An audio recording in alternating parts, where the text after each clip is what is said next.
नमस्कार, आप सभी का स्वागत है और आप देख रहे हैं अपना यूट्यूब चैनल रीमेक इट पर। आज हम लोग प्रधान शिक्षक के लिए डीएलएड की जो सीरीज आ रही है इस चैनल पे, उसकी यह चौथी कड़ी है। यूं कहें कि यूनिट 1 का ये चौथा वीडियो है। मैं अभी यूनिट 1 को ही लेके आ रहा हूँ और धीरे-धीरे पूरे 8वें यूनिट के वीडियो में लेके आऊंगा। इसके पहले 3 वीडियो आ चुके हैं, वो बच्चे और बचपन बचपन और समाजीकरण से संबंधित है। आप उसको जाके देख लें यदि अभी तक आपने नहीं देखा है तो। देखना क्यों जरूरी है? क्योंकि सारी कड़ी और सीरीज को देखना जरूरी है। और मैं आपको इतना आश्वस्त करता हूं, बताता हूं कि जितने भी मैं प्रश्न का संग्रह लेके आ रहा हूं, ये सारे प्रश्न पूछे गए प्रश्न हैं और मोस्ट वीवीआईज प्रश्न हैं। इसलिए प्रश्न ये सारे जो हैं पहले डीएलएड में जो है ऑब्जेक्टिव प्रश्न ही आते थे। पहले डीएलएड में ऑब्जेक्टिव प्रश्न भी आते थे, अब नहीं। 14-16 बैच के बाद आपको ये कैसे सारे के सारे जो प्रश्न हैं जो सब्जेक्टिव में आ रहे हैं, पहले ऑब्जेक्टिव में पूछे जाते थे, ये सारे उन सबके समय के सारे प्रश्न हैं, सीटेट में आने वाले प्रश्न हैं, जिसे हम इस वीडियो में और जो भी मैं सीरीज लेके आ रहा हूँ सारे वीडियो में उन्हीं का संग्रह है। तो आप इन सारे प्रश्न को बड़े बारीक और बड़े आपको शांत दिमाग से देखें और याद करें। आप वीडियो को रोक करके, तेज करके, धीरा करके भी देख सकते हैं।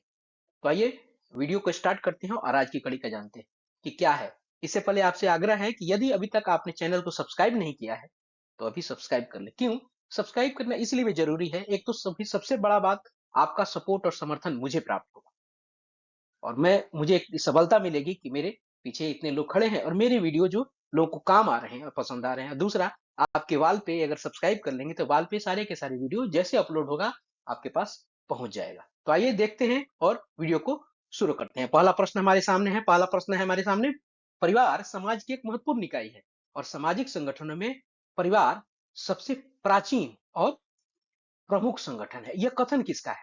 कहा क्या जा रहा है कि परिवार समाज की एक महत्वपूर्ण इकाई है। फैमिली जो है एक किसकी, सोसाइटी क्या एक इंपॉर्टेंट यूनिट है और सामाजिक संगठनों में परिवार सबसे प्राचीन और प्रमुख संगठन है। यह कहा किसने है? क्लेयर ने, रेमोंड ने, डॉक्टर मालती सारस्वत ने, फॉन्ट ने। अगर उत्तर देखा जाए तो यहाँ सी आंसर होगा और उत्तर होगा आपका डॉक्टर मालती सारस्वत। क्लियर है? आइए अगला प्रश्न देखते हैं। अगला प्रश्न है, एक है, एक बच्चा अक्सर घर में ज्यादा बात नहीं करता है लेकिन वह विद्यालय में काफी बात करता है। यह दर्शाता है कि उसके विचारों को विद्यालय में मान्यता मिलती है, उसको अपना घर बिल्कुल पसंद नहीं आता है। उसके बाद विद्यालय बच्चों को खूब बात करने का अवसर देता है और शिक्षकों की यह मांग होती है कि बच्चे विद्यालय में खूब बात करें। अगर आप इस प्रश्नों के ऑप्शंस को देखें तो आपको ये लगेगा ये सटीक नहीं है। उसको अपना घर बिल्कुल पसंद नहीं है, विद्यालय बच्चों को खूब बात करने का अवसर देता है। ऐसा होता है क्या? नहीं ना होता है। उसके बाद शिक्षकों को की यह मांग होती है कि बच्चे विद्यालय में खूब बात करें। ऐसा है? ऐसा नहीं होता है। तो अगर उत्तर देखें तो उत्तर आपका क्या दिखेगा? उत्तर आपका दिखेगा ये आपको ए। देख लेते हैं उत्तर क्या है। ए, बिल्कुल उसके विचारों को विद्यालय में मान्यता दी जाती है। यदि किसी के विचारों को आप मान्यता देते हैं तो वहां वो खुल के और अपनी चीजों को नैसर्गिक रूप में आपको सामने लेके आता है। बच्चों की क्या स्थिति, आप अपने बारे में भी देख ले। आपके बारे में भी अगर कोई आपके विचारों से सहमत है, आपको उसको सुनता है, तो क्या होगा? आप वहां जल्दी और ज्यादा बात कर सकते हैं, अपने विचारों को आप स्वतंत्र रूप से दे सकते हैं। यही बात यहाँ भी लागू होती है। अगला है, परिवार को बच्चों की संस्था या बच्चों का घर। किसको? परिवार, बच्चों की संस्था या बच्चों का घर किसने कहा? मैडम मोंटेसरी ने, मैकाइवर पेज ने, पिस्तालॉजी ने। आपको इनमें से कोई नहीं, उपरोक्त में से कोई नहीं या एक से। इसकी जरूरत नहीं थी, मैं ये गलती से टाइप हो गया। अगर इन तीनों में देखा जाए तो कौन होगा? यहां देखा जाएगा तो मैडम मोंटेसरी ने कहा था कि परिवार बच्चों की संस्था और बच्चों का घर है। क्लियर है? चलिए आगे बढ़ते हैं, अगले प्रश्न को देखते हैं। चौथा प्रश्न, निम्न में से कौन सा कारक सामाजिक विकास को प्रभावित करता है? वंशानुक्रम, शारीरिक और मानसिक, संवेगात्मक विकास, उपरोक्त में से सभी। अगर देखा जाए तो कौन से ऐसे घटक है, कौन सा ऐसा कारक है जो क्या सामाजिक विकास को प्रभावित करता है? अगर देखा जाए तो डी, यानी वंशानुक्रम भी है, सामाजिक विकास को प्रभावित करता है, शारीरिक और मानसिक विकास भी प्रभावित करता है और संवेगात्मक विकास भी प्रभावित करता है। किसको? आपको, किसी भी व्यक्ति के सामाजिक विकास को। ये सारे के सारे घटक हैं जो सामाजिक विकास को प्रभावित करते हैं। क्लियर है? चलिए, तो डी इसका आंसर है। आइए अगला प्रश्न है, बालक के रस्म रिवाज, विचार, परंपरा आदि को आदि जो एक जाति के आवश्यक गुण है प्रदान करने के लिए शिक्षा की आवश्यकता होती है। अब देखिए, इसको फिर से देखिए, बालक के रस्म रिवाज, उसके विचार, उसकी परंपरा आदि जो एक जाति के आवश्यक गुण है प्रदान करने के लिए शिक्षा की आवश्यकता होती है। ये कहा किसने है? ये कथन किसका है? John dewy, Ben, Anderson, can't, उपरोक्त में से कोई नहीं या एक से अधिक? तो यह इसका उत्तर अगर देखेंगे तो ये जॉन डीवी ने यह कहा था कि बालक के जो रस्म रिवाज हैं, विचार हैं, परंपरा जो है, ये किसी जाति के लिए आवश्यक गुण है, मानव जाति की बात कर रहा है, आवश्यक गुण है, प्रदान करने के लिए शिक्षा की आवश्यकता करती है। ये जो सारे के सारे गुण हैं, इसके लिए जो जरूरत है वो क्या है? उसकी आवश्यकता जो है, ये शिक्षा की आवश्यकता होती है इन सारे गुणों के लिए। ये कहा किसने था? ये जॉन डीवी ने कहा। चलिए आगे देखते हैं। बहुत ही मोस्ट वीवीआई प्रश्न, किसी भी राष्ट्र की प्रगति का निर्माण विधानसभाओं, न्यायालयों और फैक्ट्रियों में नहीं वरन विद्यालयों में होता है। कथन किसका है? S Balkrishna, Joshi, John Dewey, JS Ross, Jean पियाजे, उपरोक्त में से कोई नहीं, एक से अधिक? अगर देखा जाए ये मोस्ट वीवीआई प्रश्न है, यानी किसी भी राष्ट्र का निर्माण विद्यालयों में होता है, विधानसभाओं, न्यायालयों और फैक्ट्रियों में नहीं। तो उत्तर अगर देखा जाए तो क्या होगा उत्तर हमारा? उत्तर आगा होगा हमारा एस बालकृष्ण जोशी। एस बालकृष्ण जोशी ने कहा था कि किसी भी राष्ट्र का निर्माण विद्यालयों में होता है। अगला प्रश्न है, पारिवारिक शिक्षा के उद्देश्य हैं क्या? पारिवारिक शिक्षा के उद्देश्य क्या है? शारीरिक विकास, मानसिक विकास, भावात्मक विकास, उपरोक्त सभी, एक कोई नहीं और एक से अधिक? क्या होगा पारिवारिक शिक्षा का उद्देश्य? क्या है? अगर आप देखिए, पारिवारिक शिक्षा से क्या क्या मिलता है? डी, शारीरिक विकास भी, मानसिक विकास भी, भावात्मक विकास भी। ये सारे के सारे शिक्षा और ये सारे के सारे विकास कहाँ होते हैं? परिवार में होते हैं। तो पारिवारिक शिक्षा के यही उद्देश्य हैं। आपको क्या? ये सारे के सारे उत्तर क्या हो जाएगा इसका? उपरोक्त सभी पारिवारिक शिक्षा के उद्देश्य हैं। शारीरिक विकास भी, आपको भावनात्मक विकास ही। चलिए आगे देखते हैं, अगला क्या है? आठवां, शिक्षा द्वारा वैज्ञानिक प्रगति होती है, नए आविष्कार होते हैं, फलस्वरूप दृष्टिगोचर होता है। क्या? शिक्षा के द्वारा वैज्ञानिक प्रगति होती है, नए आविष्कार भी होते हैं, तो इसके फलस्वरूप, परिणाम स्वरूप क्या दृष्टिगोचर होता है? सामाजिक परिवर्तन, युद्ध, प्रगति, ह्रास, क्या होता है? ए, सामाजिक परिवर्तन होता है। क्या होता है? सामाजिक परिवर्तन होता है। किसके द्वारा? शिक्षा के द्वारा जो वैज्ञानिक प्रगति होती है, इसके फलस्वरूप क्या दिखता है? आपको सामाजिक परिवर्तन दिखता है। क्लियर है? चलिए आगे देखते हैं। अपने व्यापक अर्थ में शिक्षा में वे सभी बातें आ जाती हैं जो निर्माणकारी प्रभाव डालती है। यह कथन निम्न में से किसका है? इसको फिर से देखिए, अपने व्यापक अर्थ में शिक्षा में वे सभी बातें आ जाती हैं जो निर्माणकारी प्रभाव डालती हैं, यानी जिसका कंस्ट्रक्टिव इफेक्ट होता है। किसने कहा था? जेएस मैकेंजी ने कहा। क्लियर है? इसको देखने के, और कथन बिल्कुल इससे पीछा नहीं छूटेगा। कथन को आपको याद करना पड़ेगा, आपको लिखना पड़ेगा अपने नोटबुक में। इसको लिखिए। अगला प्रश्न है, invention of childhood. Invention of childhood पुस्तक किसकी रचना है? Mahatma Gandhi, Rabindranath Tagore, Cunningham, Skinner. Invention of childhood बहुत ही महत्वपूर्ण और बहुत ही फेमस बुक है ये। इन्वेंशन ऑफ चाइल्डहुड बहुत महत्वपूर्ण, बहुत फेमस बुक है। रचना किसकी है? सी, कनिंघम की। किसकी रचना है? कनिंघम की रचना है। आपको इसको ध्यान रखना है, क्या है? Invention of childhood. क्लियर है? आइए अगला है, बचपन एक प्राकृतिक घटना न होकर समाज की रचना है। बचपन एक प्राकृतिक घटना न होकर क्या है? एक समाज की रचना है। ये कहा किसने है? फिलिप एरिज, रूसो, मैकियावेली, अरस्तु। किसने कहा इसे? इसे फिलिप एरिज ने कहा था। इसने क्या कहा था? बचपन क्या है? प्राकृतिक घटना ना हो, यह एक समाज की रचना है। क्लियर है? इसको यूं कहा जा सकता है, बचपन एक प्राकृतिक घटना न होकर सामाजिक घटना भी है। इसको इस तरह से भी कोट किया जाता है। क्लियर है? लेकिन ये अपने मूल रूप में कैसा है? बचपन एक प्राकृतिक घटना न होकर एक समाज की रचना है। आइए आगे देखते हैं। अगला प्रश्न है आपका, शिक्षा के व्यापक अर्थ में वे सभी प्रभाव आते हैं जो व्यक्ति को जन्म से लेकर मृत्यु तक प्रभावित करते हैं। शिक्षा के व्यापक अर्थ में वे सभी प्रभाव, वो सारे के सारे इफेक्ट्स आते हैं, सारे के सारे इंप्रेशन आते हैं जो व्यक्ति को जन्म से लेकर मृत्यु तक प्रभावित करते हैं। किसका कथन है? टीरेमोंट का, प्रोफेसर डेमिल का, योर्क हॉपिंग्स का और जीएस मैकेंजी का। अगर देखा जाए इसका उत्तर है यॉर्क आपको हॉपकिंस का।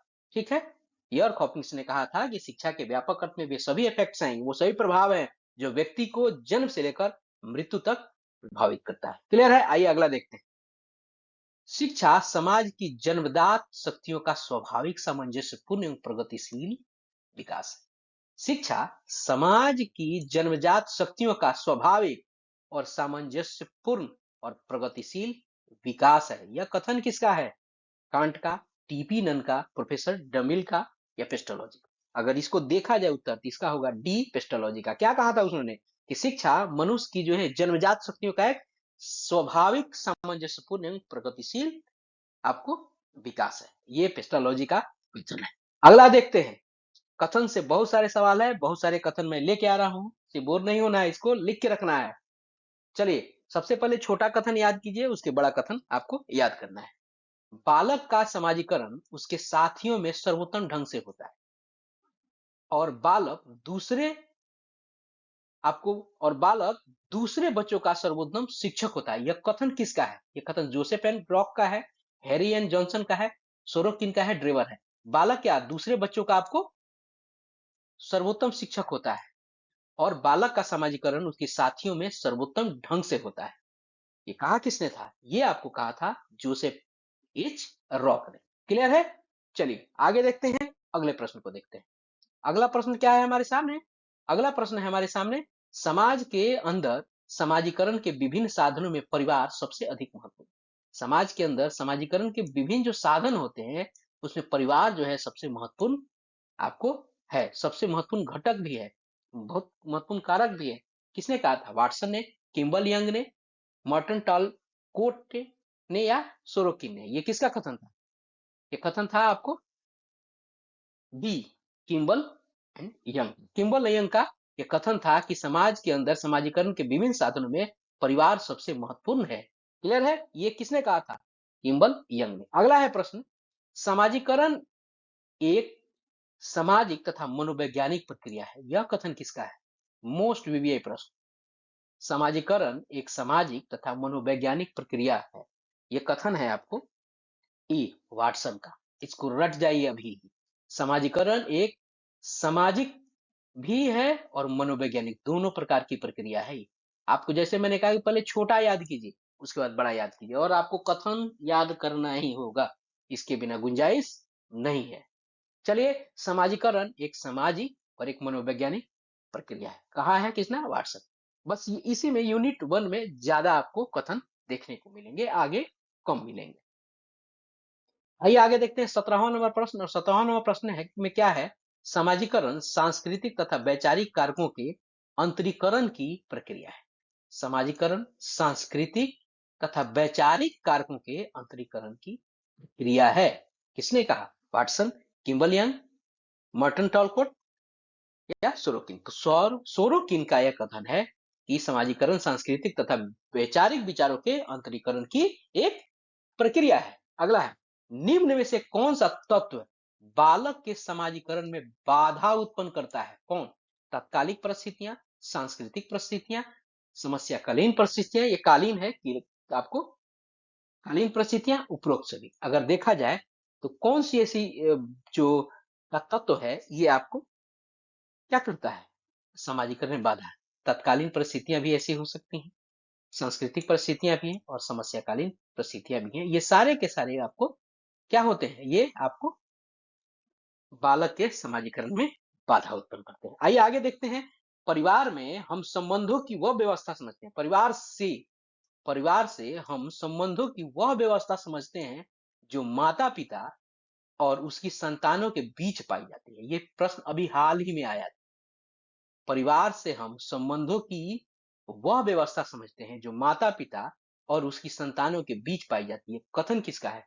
मैकावर पेज का, क्लेयर का, लॉरी का या एंडरसन का? तो अगर देखा जाए तो यह क्लेयर का कथन है। यह भी हाल ही में प्रश्न पूछा गया, कहा ही गया था कि परिवार से हम संबंधों की वह व्यवस्था समझते हैं जो माता पिता और उसकी संतानों के बीच पाई जाती है। आइए अगला प्रश्न को देखते हैं। अगला प्रश्न क्या है? यह भी कथन से है। हमारे समाज के अपराधियों में 80% असहानुभूति भूतिपूर्ण घरों से आते हैं। कहा किसने? रेमोंड लॉरी ने, एंडरसन ने, मैकाइवर पेज ने। ये कहा है आपको एंडरसन ने। उन्होंने कहा है कि जो अपराधी आते हैं, जो समाज के अपराधी में से 80% असहानुभूति आपको पूर्ण घरों से आते हैं। यानी वो बच्चे उन घरों से आते हैं जिसमें बच्चों के प्रति सहानुभूति नहीं रखी जाती है, वही अपराधी बनते हैं और अपराध के आपको क्षेत्र को अपनाते हैं। जिन बच्चों के प्रति परिवार में सहानुभूति नहीं रहती, वो क्या होता है, वो अलग अलग हो जाते हैं और अपराध को अपना लेते हैं। तो ये कहा है आपको एच.सी. एंडरसन। क्लियर है? आइए अगले प्रश्न को देखते हैं। यदि आप चाहते हैं कि बालक सुंदर वस्तुओं की प्रशंसा और निर्माण करे, तो उसके चारों ओर सुंदर वस्तुएं प्रस्तुत कीजिए। माने आप चाहते हैं कि लड़का जो है उन उस सुंदर वस्तुओं की प्रशंसा और निर्माण करे, तो क्या करना होगा? उसके चारों तरफ सुंदर वस्तुओं को प्रस्तुत कीजिए, तभी ना उसे प्रभावित होगा, जो उसी तरह करेगा, उसके बारे में आपका अपना विश्लेषण, अपना विचार देगा। तो ये कहा किसने था? ये कथन है आपको बी, किम्बल यंग का। ये भी बहुत मोस्ट वीवीआई प्रश्नों में है। सारे के सारे प्रश्न वीवीआई हैं, लेकिन ये मोस्ट वीवीआई है। आइए अगला है, समुदाय समान जीवन व्यतीत करने वाले सामाजिक प्राणियों का एक समूह समझा जाता है, जिसमें सब प्रकार के असीमित, विविध और जटिल संबंध होते हैं, जो समान जीवन के फलस्वरूप होते हैं या जो उसका निर्माण करते हैं। देखिए बहुत बड़ा कथन है, इसको आपको एक दो बार पढ़ना होगा तभी होगा। एक बार फिर पढ़ देता हूं। समुदाय समान जीवन व्यतीत करने वाले सामाजिक प्राणियों का एक समूह समझा जाता है, जिसमें सब प्रकार के असीमित, विविध और जटिल समझ होते हैं। यानी कौन? समुदाय जो समान जीवन के फलस्वरूप होते हैं या जो उसका निर्माण करते हैं। ये कथन किसका है? ये कथन है आपका गिन्सबर्ग का। क्लियर है? गिन्सबर्ग का ये कथन है। इसको लिख लीजिएगा, 2 बार 3 बार पढ़ के समझिएगा, तभी समझ में ये आएगी, तब याद हो जाएगा। क्लियर है? आइए बस इतना ही आज के लिए, प्रश्न इतना ही था। और इन आज के वीडियो में सबसे ज्यादा आपको क्या थे? सबसे ज्यादा आपको कथन के सवाल आए। जल्दी आते हैं आपको नए वीडियो के साथ। तब से मिलते हैं, आज के लिए इतना ही। मिलते हैं नए वीडियो के साथ और इसी यूनिट के नए टॉपिक के साथ। अब हम विद्यालय और समाजीकरण पे बात करेंगे। अभी ज्ञान और ज्ञान मीमांसा की बात होगी आने वाले वीडियोस में। तब तक आप अपना ख्याल रखिए और हमारे साथ जुड़े रहिए। अभी तक सब्सक्राइब नहीं किया तो सब्सक्राइब कीजिए, यदि वीडियो पसंद आया तो लाइक कीजिए। ध्यान रखिए, कथन के सवाल बोरिंग होते हैं, मुझे भी पता है, लेकिन जिन सी चीजों को से आपको लगता है कि बोरिंग है, ये भारी है, वही आपका पीछा करते हैं। पीछा मत छुड़ाइए, इसको नोटबुक पे उतारिए और उसको याद कीजिए। धन्यवाद। जय हिंद।